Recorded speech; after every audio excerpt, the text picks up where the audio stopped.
What's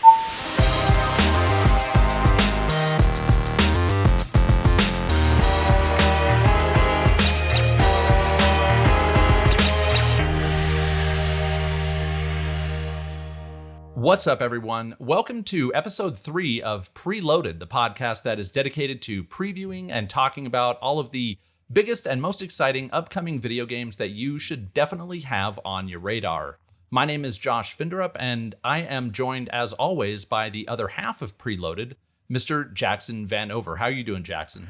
I'm doing great, Josh. We have so much to talk about this week. I'm so excited to dive in.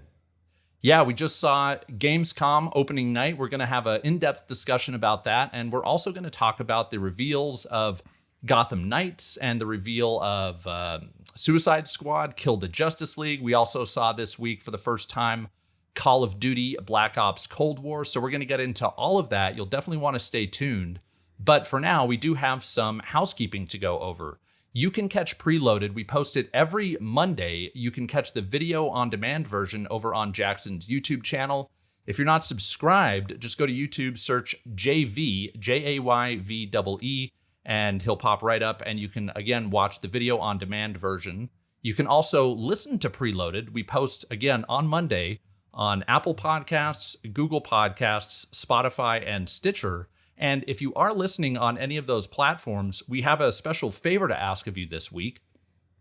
If you don't mind, it would definitely help us out if you post a quick 5-star review, or if you're feeling generous, you could do a written review and let people know why you like listening to Preloaded. So again, that would definitely help us as we're trying to grow our audience. You can also write into Preloaded at the email address preloadedpodcast@gmail.com. Again, that's preloadedpodcast@gmail.com. And we welcome all of your comments, all of your feedback, but we'd also love to get your questions. If you have anything you want to hear Jackson and I talk about on the show the following week, we're not getting a ton of reader mail right now, so chances are if you write in with a question, we'll probably talk about it on the show. So again, write in with anything you want, and we'll get to that on the following week's show.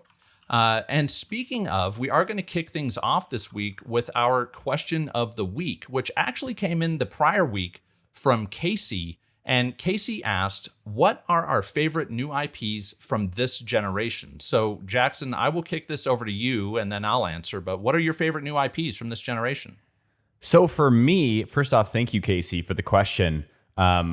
Two come to mind, and I don't want to just give this one because I have a feeling you might have told me, Josh, that this is yours, but Horizon Zero Dawn is a great new IP that came out this generation. It was the best new IP seller until Ghost of Tsushima came and dethroned it.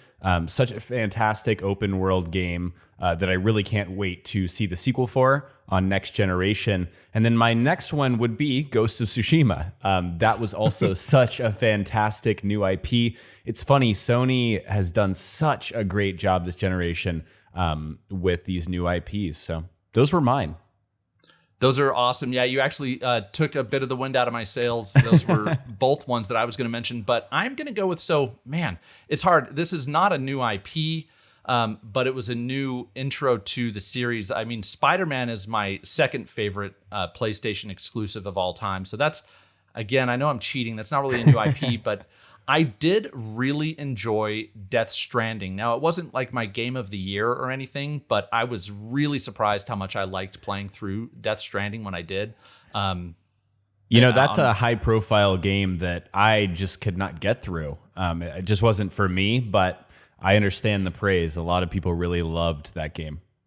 Yeah, I could not stop thinking about it when I was playing it. But the funny thing was, when I was playing it, I couldn't stop thinking about how just repetitive it was. But when I put it down and stepped away, all I wanted to do was come back and finish it. So, we'll go with Death Stranding. But I also have to give a shout out to Horizon Zero Dawn and Ghost of Tsushima. So thanks, Casey, for that question. Again, everyone, keep them coming right in. Preloadedpodcast@gmail.com. Send us your questions, and we'll try to discuss as much of them as we can on the next week's show.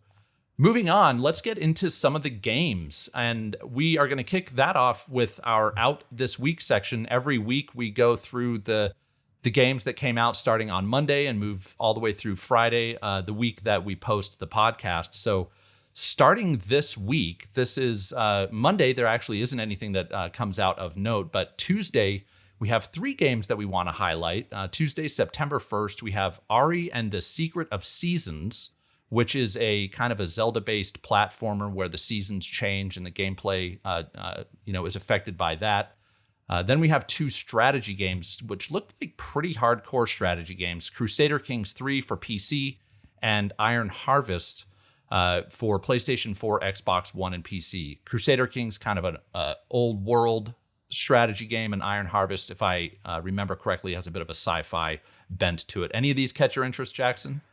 Personally, not for me. I will say that RA looks like an interesting indie game, but I'm just kind of not in the mood for something like that right now. So maybe I'll check it out later and see what the reviews turn out to be.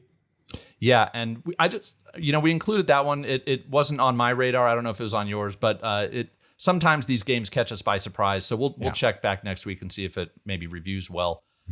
Next on Wednesday, there's nothing, again similar to Monday, nothing of note. But on Thursday, we have WRC World Rally Championship 9. If you're into racing games, you gonna pick this up, Jackson, or are you gonna pass on this one? Definitely going to pass here. I didn't know there were 8 other WRCs, so it's just one of those IPs that's completely new to me.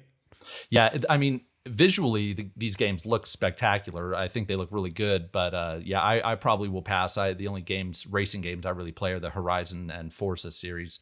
But then we get into the heavy hitters. On Friday, September 4th, we have Marvel's Avengers finally comes out of its beta shell and releases in full on that Friday. NBA 2K21 also releases on Friday, and my personal most anticipated game of the week, Tony Hawk's Pro Skater 1 and 2, or 1+2. All of those come out on Friday. Which of these are you most looking forward to, Jackson? So I know I didn't talk very fondly of Avengers, but I will be playing it. I really liked the story sections of that game, and the early access for this actually starts on September 1st, if you got the correct edition of the game, I believe. So I'm going to be diving into Avengers this weekend. I really hope that playing the game heightens my opinion of it from the beta. Yeah, I'm right there with you. My excitement was kind of dampened by the beta, unfortunately, but I did pre-order it, so I might as well jump in and see what it's all about, see if it can suck me in, and maybe I'll even get into the multiplayer. We'll see. But yeah, I'm definitely looking forward mostly to Tony Hawk's Pro Skater. Going to get that dose of nostalgia. So again, all those come out on Friday. And with that, we are now going to take a look back a little bit, and we are going to look at the review roundup every week. After we look at the games that came out, we look at the reviews for games that came out the prior week. And this week, the best reviewed game by far is Wasteland 3. And Jackson, I know you said you were planning on picking this up. Have you had a chance to play it yet? I have not. So it actually comes out the day after we're recording this video. Gotcha. So I wasn't able to get a code from In Exile, but I've been watching some early streams and some reviews. People are really liking this. It's that classic CRPG experience that we don't get to see as much these days, made from the people who originally came up with Fallout. So it's definitely something that I'm going to play.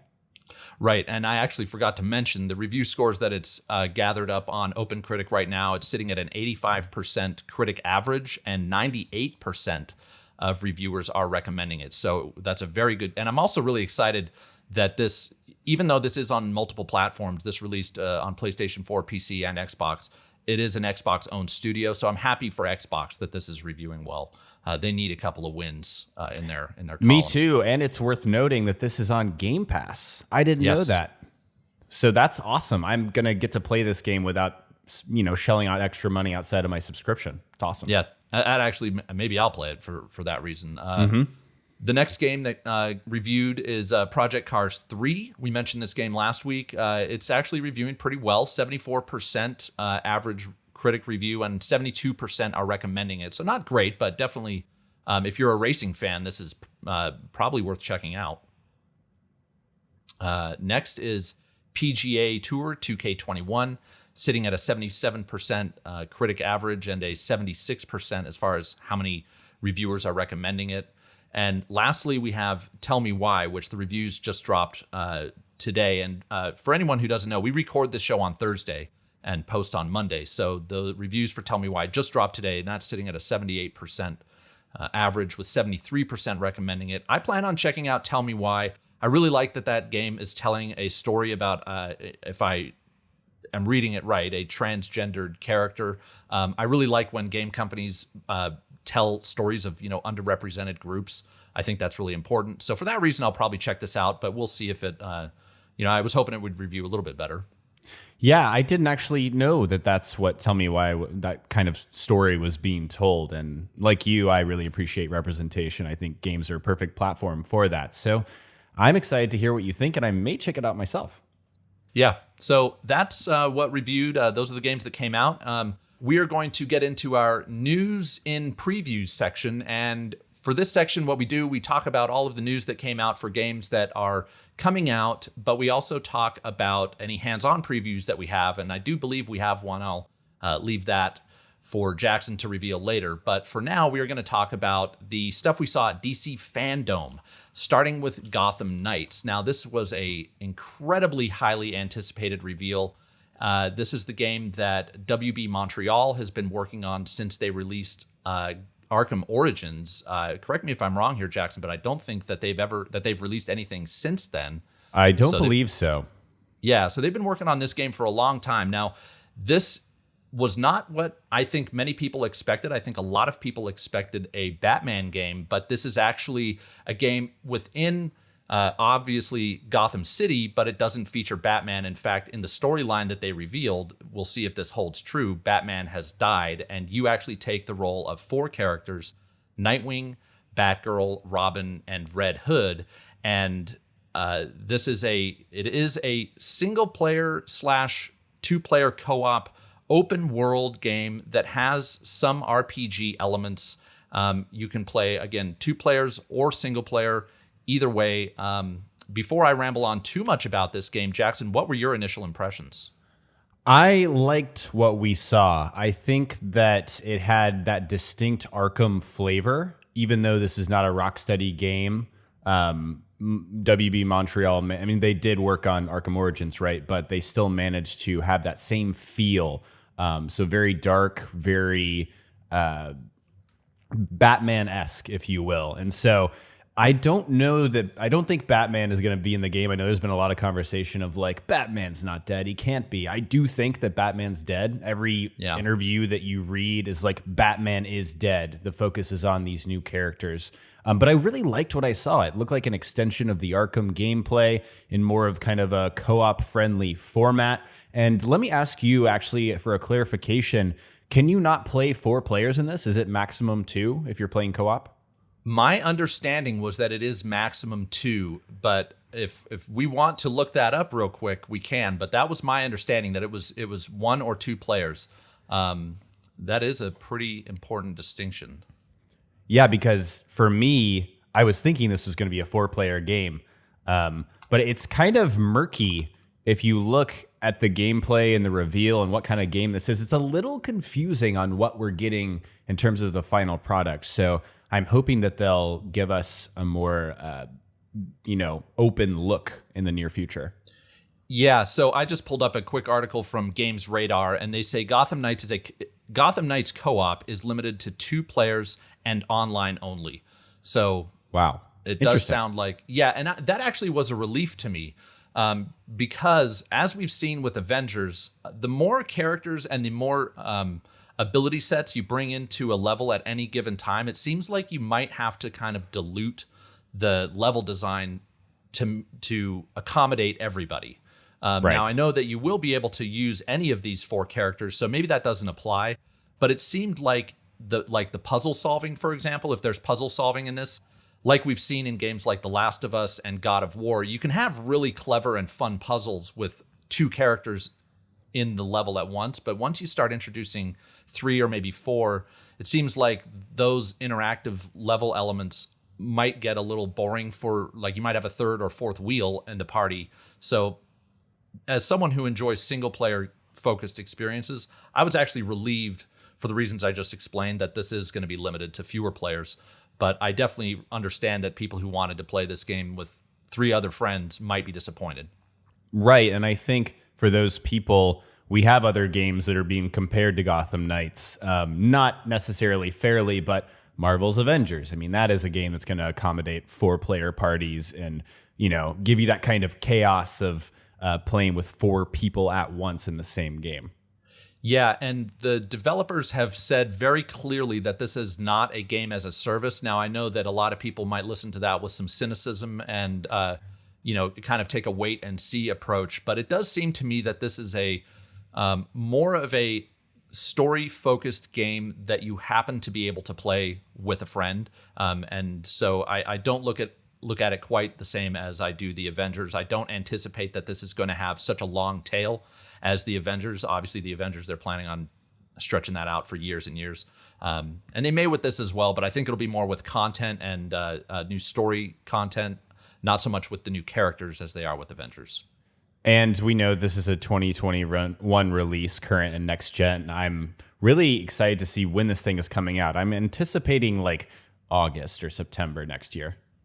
Yeah, me too. So yeah, this game, like you said, coming out next year for current and next gen. Stay tuned. I'm sure we'll hear a lot more about this starting sometime next year. We probably won't hear much about it for the rest of this year, but stay tuned for more Gotham Knights. Anything else you wanted to add, Jackson? Just that overall, I really liked what I saw. I'm excited to play it. The next reveal we saw that same day, and potentially maybe the more anticipated reveal, was Suicide Squad Kill the Justice League. The reason this being the more anticipated reveal is that it is developed by Rocksteady, who developed the 3 Arkham games that kind of make up the core trilogy that everybody loves so much. So this is going to be it's much different than the Arkham games. In fact, Gotham Knights is more Arkham than this game, I would say. This takes place in Metropolis, not Gotham. It's much brighter. It's got a much more humorous tone than the Arkham games. And you obviously play the Suicide Squad. You play the bad guys, and you're trying to take out, at the very least, a Superman who has been possessed, assuming the rest of the Justice League is in a similar boat. Given the title with the title of this game, it's likely that you'll be taking out the entire Justice League. Anyhow, I thought the most interesting bit that we got in terms of hard information is this will be a third-person, quote, action-adventure shooter, according to Rocksteady. What are your thoughts, Jackson? I think that I was disappointed initially that we only got a CG trailer.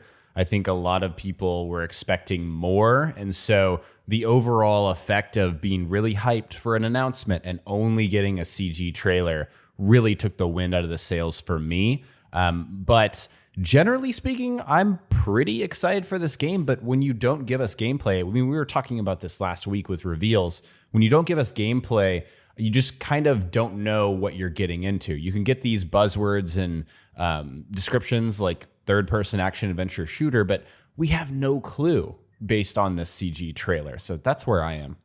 Yeah, and they actually seemed really reticent to mention anything about gameplay. I noticed it wasn't until the very end of the interview they had with the game's creative director where they mentioned that this is a 1 to 4 player co-op experience. And that was what I think was on everybody's mind at first was, okay, can you play this solo? Is it 4-player co-op through and through? And it does sound like you will be able to play it alone, similar to Gotham Knights. But when you're playing alone, you will be accompanied by 3 other AI-controlled characters. So this is really a 4-player experience. Even if you're playing alone, you'll have the other AI-controlled characters with you. For me personally, that's actually why I'm more excited now about Gotham Knights than this game. But I know that Rocksteady is one of the best developers in the world, and so I do believe they can pull this off, and I am looking forward to it. I am too. I think the Rocksteady name attached to this project, even after seeing that trailer, is what keeps it, interesting for me personally. But it was also just so disappointing to see 2022 flash across the screen in that trailer. I mean, Goodness gracious. It's something that we talked about last week. When you show off a CG trailer for a game that's not coming out for at least, 13 months? Or not 13, 15 months? That kind of sucks. Yeah, it is. That is a long time to wait. And actually to that point, that means that it will have been 7 years since Rocksteady's previous release with Arkham Knight. I can't recall if their VR Arkham game came out after Arkham Knight, but as far as mainline releases go, yeah, it's been a long wait. And just to include this so we don't leave it out, the 4 characters that you can play are Harley Quinn, Deadshot, King Shark, and Captain Boomerang. And I looked, after I read that this game was a shooter, I rewatched the trailer, and they do all have a gun of some sort. Some have like a rifle like Deadshot, others have a shotgun, can't remember who it is, and then I think either King Shark or Captain Boomerang has a pistol. So there'll definitely be a lot of gunplay in this game. And hopefully a lot of shark gameplay, I want to chomp some heads off. That would be awesome. Yeah, I'm not really familiar with King Shark, but he is pretty charming as far as bad guys go. I'm excited to see where they take these characters. So that is Suicide Squad Kill the Justice League. Next, we actually have a hands-on preview. Jackson, you mentioned last week that you were able to play Mafia Definitive Edition early, so I will just let you take it away and tell us how that went for you. Yeah, so 2K gave me some preview code for Definitive Edition for Mafia, and it's funny, for me, I didn't play the original Mafia, so I had nothing really to reference to except for the other Mafia games. Mafia 2 was my first foray into the series in 2010, so this was kind of like experiencing a new story for me, but with an updated engine and updated mechanics and everything like that. So I played 3 hours of the game. It was a very linear experience, but it was very true to the original game insofar as I went back and looked and checked out, like, this is what happens in these missions, and it lined up perfectly. So I can kind of see how this is going to be really satisfying for fans of the series. I'm typically, like, the idea of a remaster isn't my favorite, but in playing Definitive Edition, I was like, they just nailed it. Like, you can do a remaster the right way or the wrong way, and they absolutely did it the right way from what I played.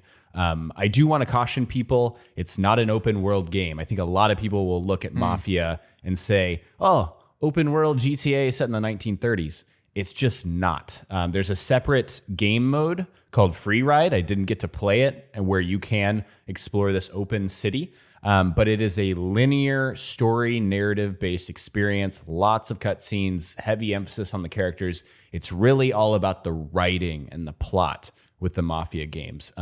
So with that, you get some, what I would describe, very bare bones third-person shooting. It's not that it's not satisfying. It's like what you get out of Uncharted is a good comparison, I would think. It's just very clean, very polished, but not mechanically impressive or pushing the envelope there. Lots of driving. I love the driving in the Mafia games. It feels really unique. And I actually played it on the simulation level, so it was very difficult, which I appreciate, actually, when they make you sort of rely on physics more than most other games that let you drive around. But yeah, Josh, did you have any questions about my experience? Yeah, I was curious how if you got to play any of the actual like action, like a gunfight or even driving, just the actual the action side of the action adventure and how that felt for you. It felt great. I think there were a handful of gunplay scenarios, so maybe like 5 separate ones. I think in total I played 6 chapters, so 6 missions. And I believe there's over 20 missions in the whole game. So it's a pretty solid chunk of the entire experience that I got to play. But yes, in terms of action, it did deliver on those set pieces. That's another thing that Mafia is great at, is giving you huge set pieces that are grounded in whatever setting that the game is. So 1930s, everyone's got their gangster outfits on, their Tommy guns, that kind of thing. So it definitely delivers on that flavor, and also the driving. Like I mentioned, is just awesome. It feels really good, and the game runs really well. That's one more thing I want to give you guys. Mafia 3 had some bad technical issues on launch. Didn't feel that with the Definitive Edition, so I hope that that's how the full game feels. Yeah, the other thing that has struck me about the footage I've seen of Mafia, and you kind of touched on this, but just was that they got that feel of like I don't know, does it take place in the 20s? It's the 30s. The 30s. So they got that feel of that era. It seems like really right, where you have these like glowing fluorescent lights, the the old, I don't know, that just downtown old city feel. And if I play this, that's one of the things I'll be looking forward to. It's just that kind of ambiance. And it seems like they nailed it. They really do a good job. People criticize Mafia 3's open world, I think, fairly. But New Bordeaux, New Orleans was a fantastic open world. There was just nothing to do in it. And I think that's the same thing for Lost Heaven. That's the fictional city in Mafia Definitive Edition.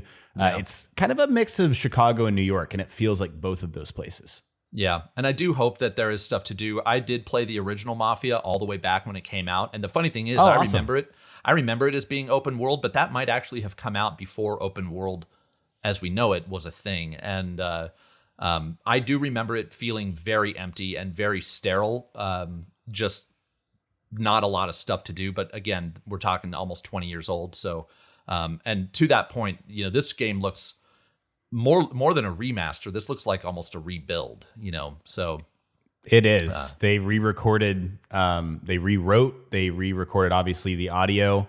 They even did another orchestral score for the game. So it is they put as much resources into a remaster as I feel that you can without compromising the original game. Yeah. Well, cool. When does Mafia 3 come out? So this comes out September 25th. So from the time we're recording this podcast, that is 4 weeks away. Yeah. Almost or 5 Mafia weeks. Definitive Edition. I just said Mafia 3. I meant Mafia Definitive Edition. Yes, Definitive Edition. Yeah, cool. Well, thanks for that. The next game we want to talk about is another reveal, a huge reveal. We got to see Call of Duty Black Ops Cold War just yesterday. And I got to say, I was really pleased with what I saw. I thought it was really cool how they integrated the reveal into like a Warzone mission. I mean, I know you play Warzone, so maybe you can speak to that, but it seemed really cool. The campaign looks awesome. We haven't seen any multiplayer, but you're more of the Call of Duty guy than I am. So what did you think of all this, Jackson? So I experienced the reveal live. You had to be in Warzone to do it, and it was only open for an hour. So it was a very limited experience.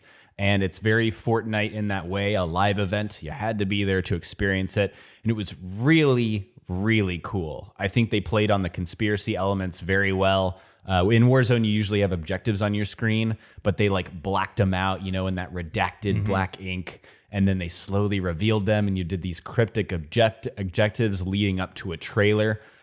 So I think you can criticize it and say it could have been more, but just the event aspect of it was really impressive for me.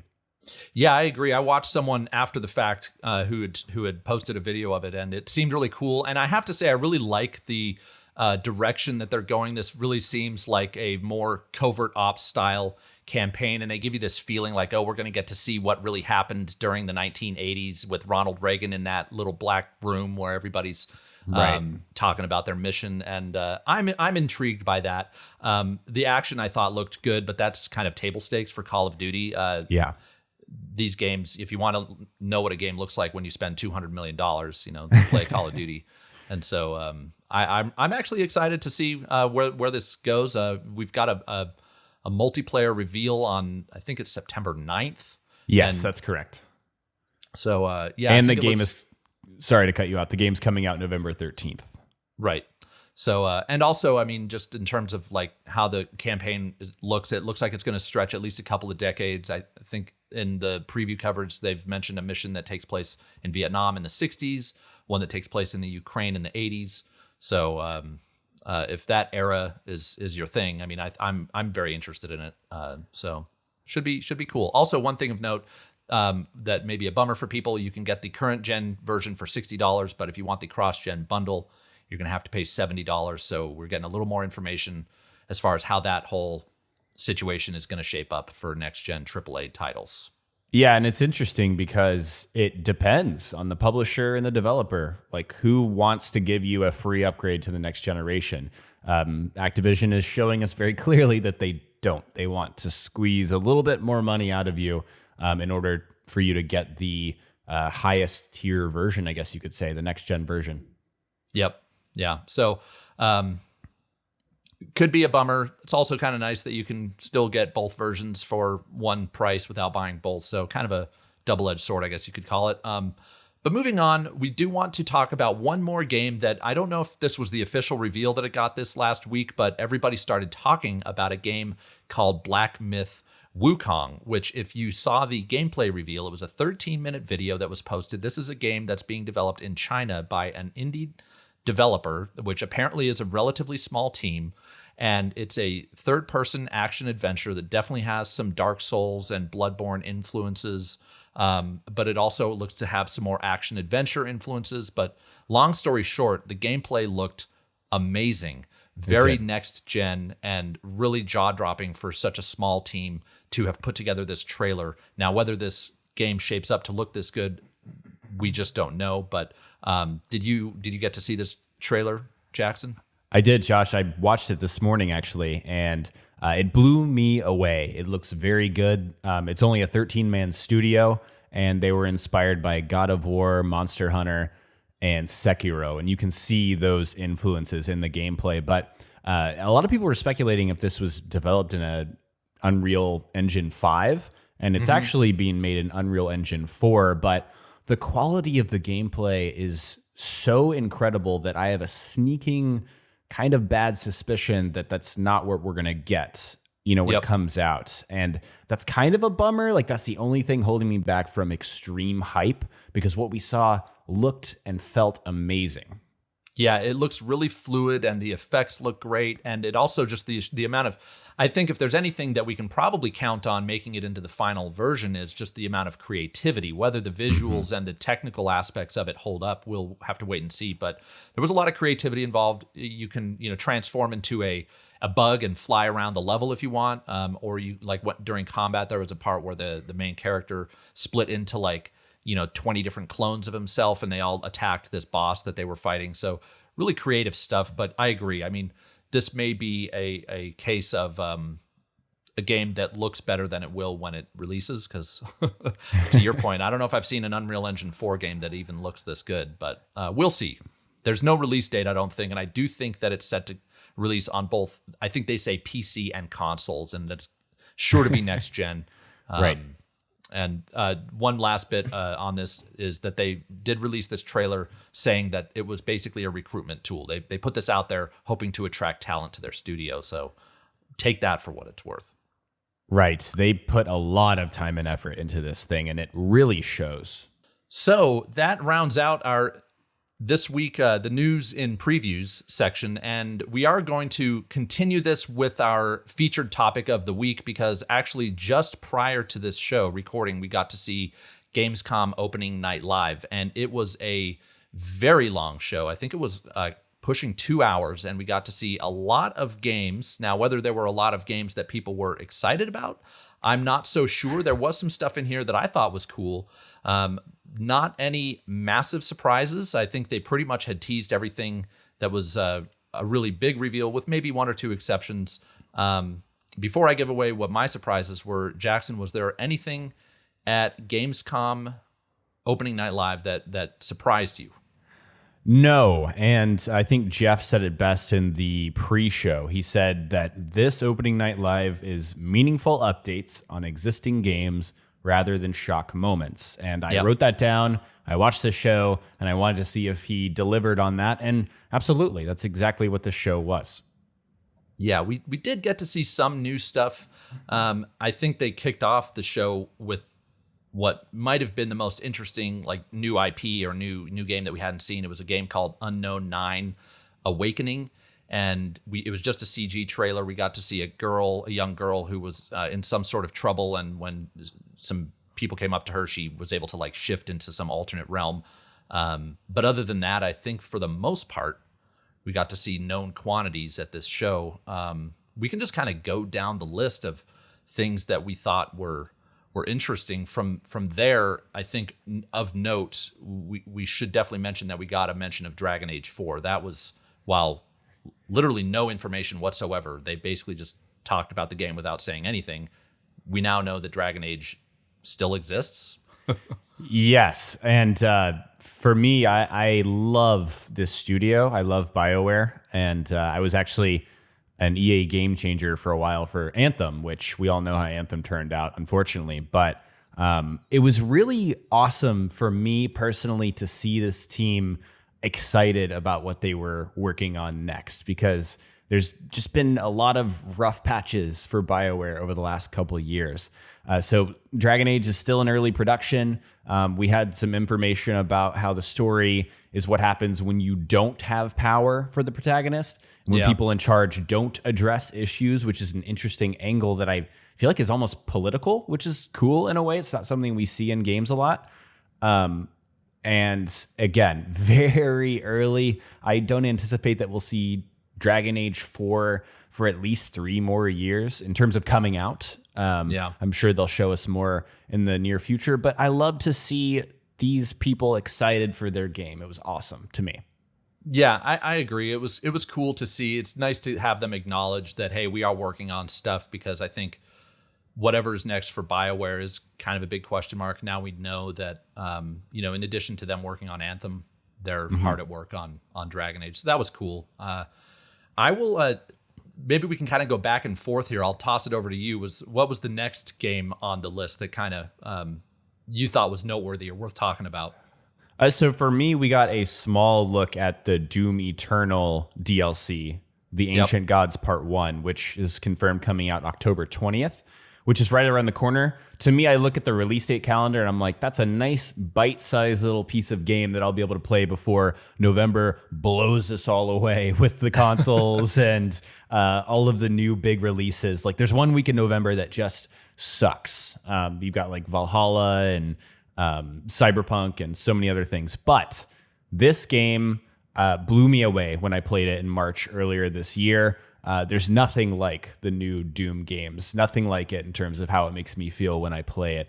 Massive set pieces, kind of goes deeper into the lore of Doom Eternal. I was excited to see another look at that game. Yeah, I may pick this up if I'm not busy with trying to play everything that I want to play before we get to that Game of the Year discussion. So if I have time, I may check it out. I agree. Doom Eternal was fantastic. So you kind of have to move a little bit forward in the show to get to the next game that really excited me. The one game that I had never even heard of, I think this was brand new, was Teardown.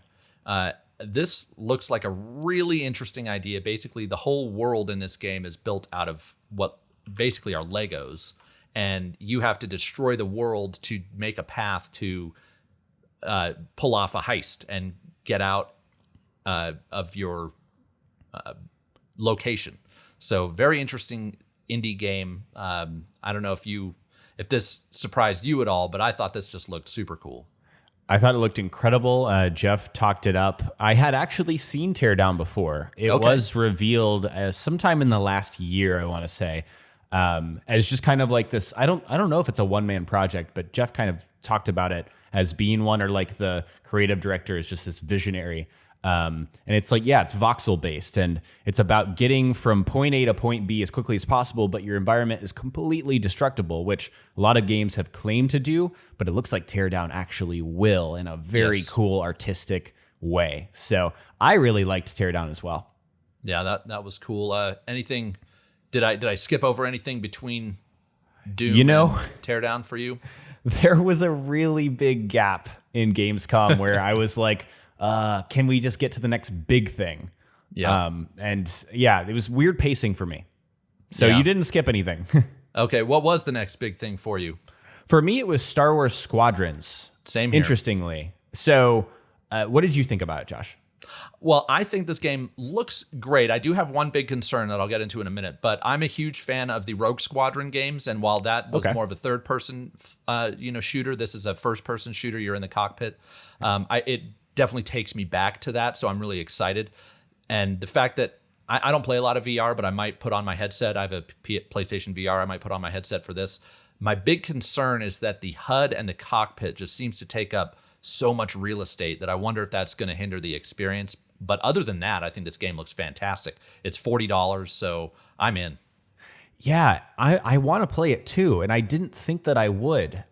They announced that it's coming out October 2nd, so that's right around the corner. That's in a bit of a dead zone in releases that we know about. So I'm going to play it, but it's interesting that you mentioned the cockpit. My initial reaction, and this is something that we already saw from like the E3 stuff that happened a couple months ago, was that I love that it's all ingrained in the world. Like, you don't have artificial HUD. Everything is like attached to a computer or something in the cockpit, which anytime a game does that, like Dead Space, for example, the UI is on the back of Isaac Clarke's, suit. It's all ingrained in the world. I love when a game does that, but you're right. The HUD the cockpit dominates a lot of screen real estate.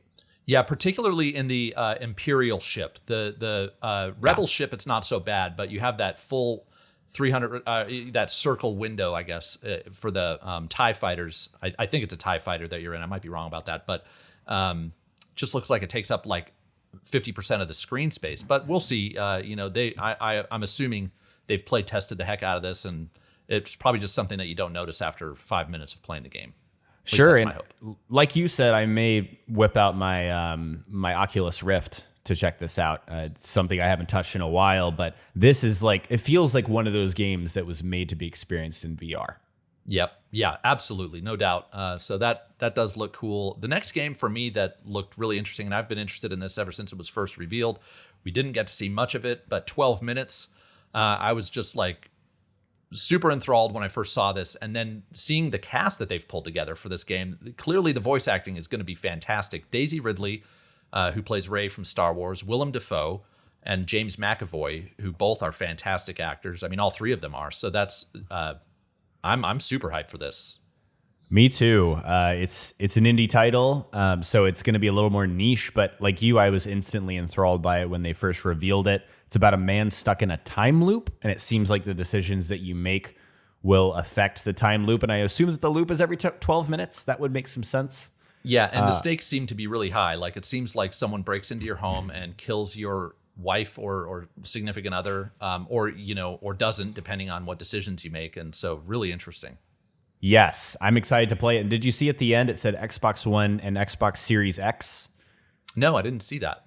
So I believe it's got some kind of exclusivity. Maybe it's only timed. Maybe that's what Microsoft paid more in order to get those icons on the screen there. We've seen companies do that before, but something is going on with the release of this. I do. Now that you mention it, I do think when they first showed this game at an Xbox event, this was touted as either like a console exclusive or, Microsoft has so many different types of exclusives they've got nowadays. But yes, I think you're correct on that. I mean, I have to go all the way down to Fall Guys, even though I haven't been playing that. I know everybody was super excited about the reveal of Season 2. And I know you have been playing it. What was your impression of the Fall Guys reveal? So I was really excited for it because, like I've mentioned on the podcast, it's just a stupid, fun game that I'm enjoying right now. Yeah. And so it just delivers on what I wanted, which was new rounds. So Fall Guys, I guess like a lot of games, when you put enough time into it and it has simple mechanics, it's going to get repetitive and it's going to get old. I've hit that wall with Fall Guys, so I'm excited for Season 2. So there's new rounds, and they're inspired by epic quests across Middle Ages. And I went back, and there's 5 new sort of race/challenge formats. So they have one that looks like you're jumping over guillotines, which is fun. They have like a ball pit, like jumping over a moat in a castle. There's some more there, but it's just adding to exactly what I wanted out of Fall Guys. And it's a free update. We don't know when it's coming out, interestingly enough, but I hope it comes out soon. That was actually one of my highlights for the entire show. Yeah, I think if they keep adding content to this game on a regular clip, this game is going to continue to just be a massive hit. If they can just add new games, new themes. We see with Fortnite, there's a Marvel partnership coming up, or maybe they've announced it. I don't know. I know there's something that they're teasing. If they can do stuff like that with Fall Guys just continually, this game is not going anywhere anytime soon. It's kind of a phenomenon. It sure is. And they're also taking a cue from Epic by adding sponsored outfits to the game. Yeah. We've seen Scout from TF2. We've seen an Enter the Gungeon Bullet. Like, these are weird ideas, but it works for a quirky little game like Fall Guys. Yeah. Yeah. And feel free to backtrack, Jackson, if I get too far ahead here. I mean, I'm actually going to talk about the next game that they revealed, which is Medal of Honor Above and Beyond, which surprised me only because I had heard about this game, but I didn't know that it was developed by Respawn. And anything Respawn does catches my attention. However, and I know this is a VR game, so it might be held to a different standard. It probably should be, but this looked very much like a PS3/Xbox 360 game to me. But still exciting that Respawn has like a built from the ground up for VR project in the works. And for me, VR is like, this is the type of thing I'd want to put my headset on for, like get transported to World War II, take on missions and kind of be in this whole other world, which hopefully is built to the same quality that Respawn's other titles have been in the past. Yeah, graphically, it was not impressive. And I'm assuming that there's enough else going on there to grip us. I assume that the writing's probably great, the performances are great, and the gameplay. The creative director, I believe, on the project was saying that we've put so much attention into leaning. And so like this feels like a VR game that might finally justify the VR as a product existing, because I just feel like we haven't even gotten there yet. And so Medal of Honor might have a chance to do it. Another thing that I wanted to note, though, about this is that it's been revealed as an Oculus exclusive title, which is true. Yeah, it's a little worrying to me. Because Facebook has made recent moves. I think they're just dropping the Oculus brand entirely, which I think is such a mistake personally. But that's a little concerning, I think, for people. Very concerning. I have actually been following that story. I'm glad you brought it up. And it's a bummer, that as far as I understand it, you will have to...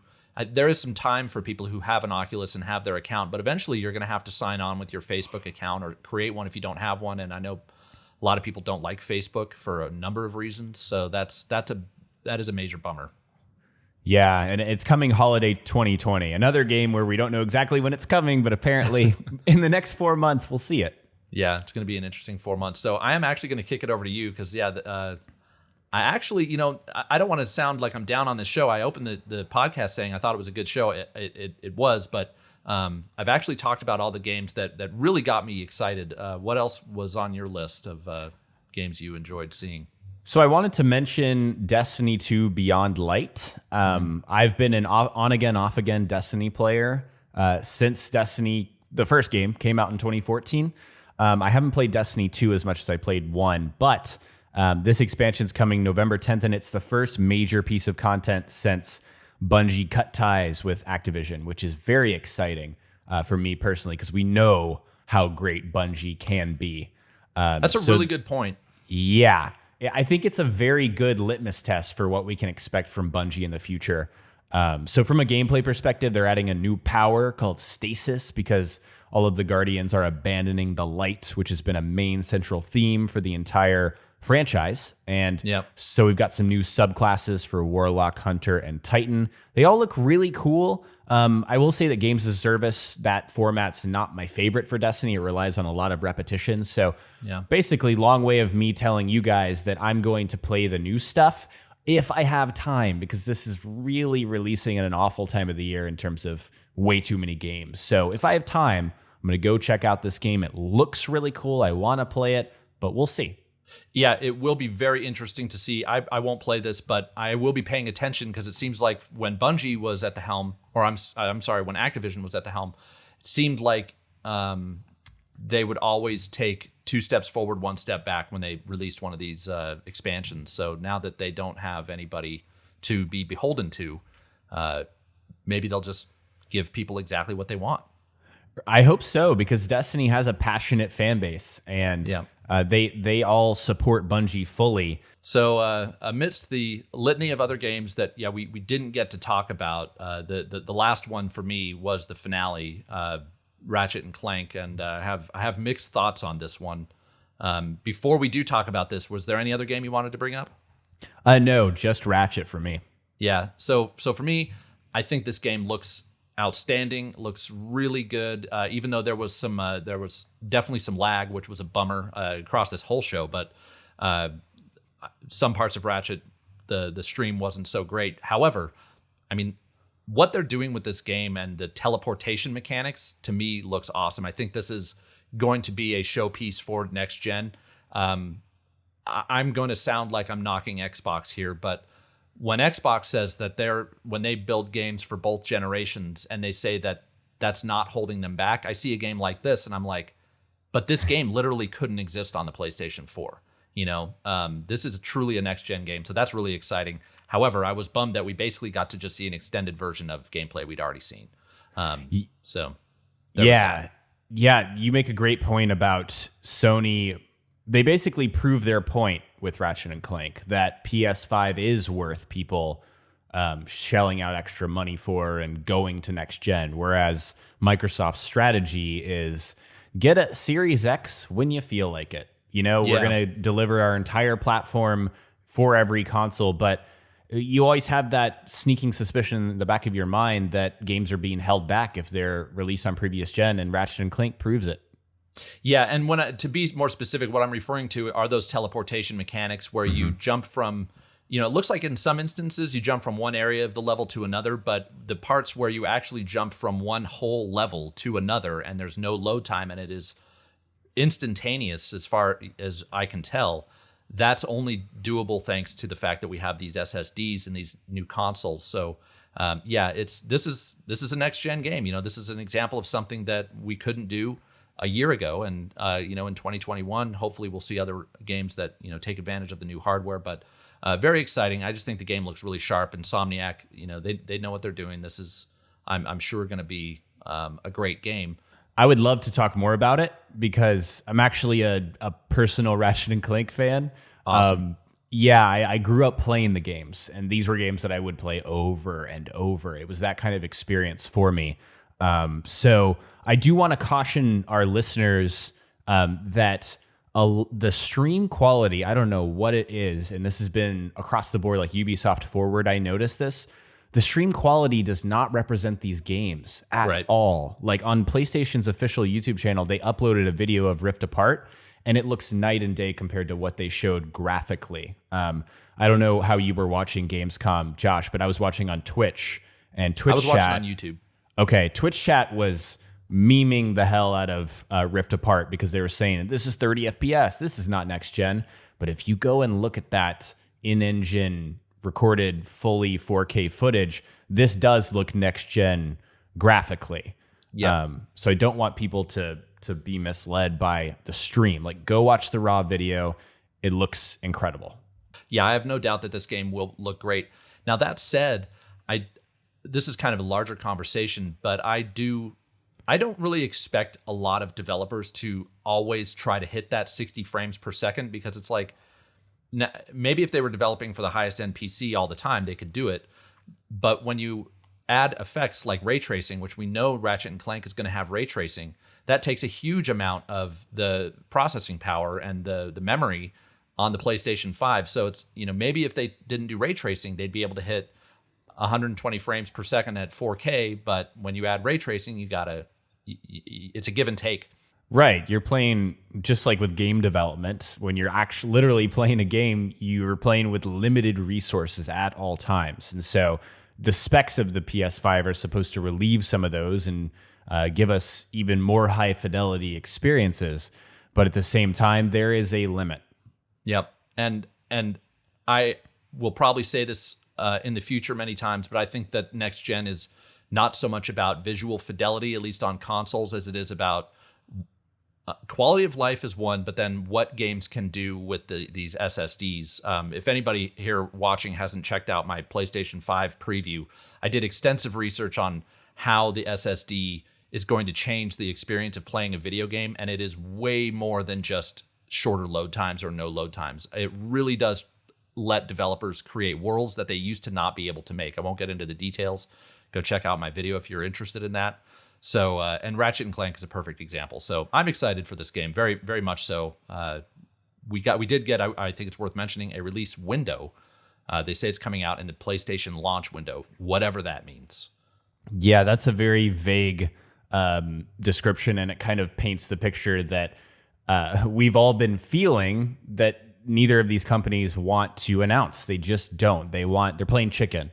That wraps up our discussion on Gamescom Opening Night Live. If you had any thoughts about it or reactions, shoot us an email and let us know. And with that, we are going to take our second break, and we'll be back with what jayvee and I have been playing. And we're back, and we're now going to talk about the games that we have been playing. We're a little short on time, so we'll try to keep this quick, but hopefully interesting.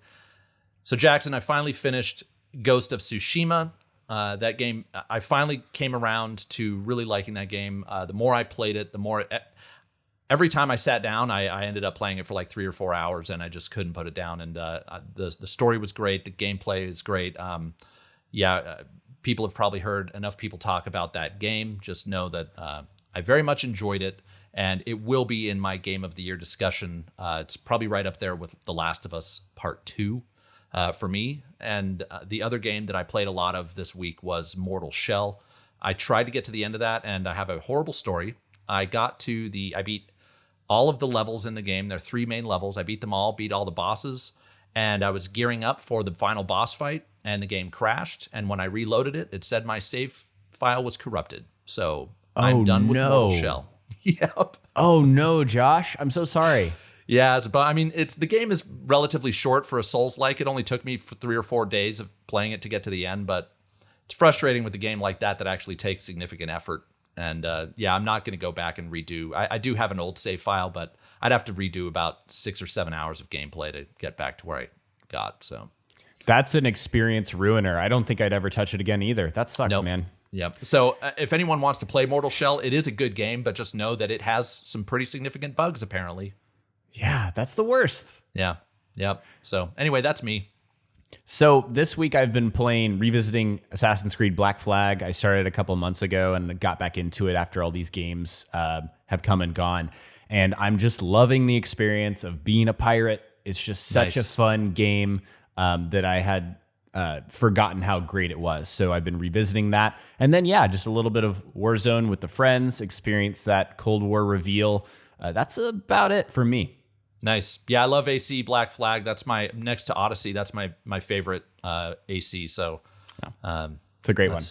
And that's what we've been playing. So now we're going to get into our mailbag. And Kyra did write in with a response to the question that we asked last week, which was, are there any unannounced games or games that don't have release dates that you are excited to see or play? And Kyra did write in with an answer, and she said, I'm very excited for a potential Guardians of the Galaxy game coming from Eidos Montreal. Now, Jackson, this game was, I think, leaked or rumored at one point. What do you know about this game?